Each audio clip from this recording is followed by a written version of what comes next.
মই আপোনালোকক আগৰটো ভিডিঅ'ত দেখাইছিলোঁ যে আমাৰ ধান কটা হৈছিল আৰু এই ধানখিনি এতিয়া ৰাস্তাত আনিব লাগে।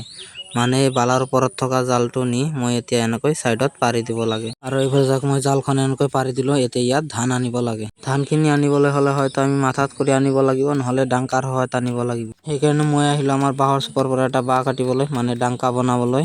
আৰু এইফালে চাওক মোৰ দুটা ডাংকা বনোৱা হৈ গ'ল। এতিয়া বলক আমি বজা আনো।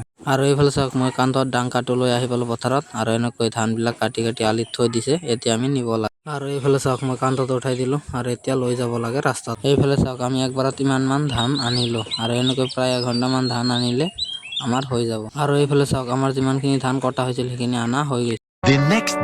আৰু এইফালে চাওক ট্ৰেক্টৰ আহিল। এতিয়া আমি ধানখিনি বান্ধিব লাগে, মানে মৰণ মাৰিব লাগে।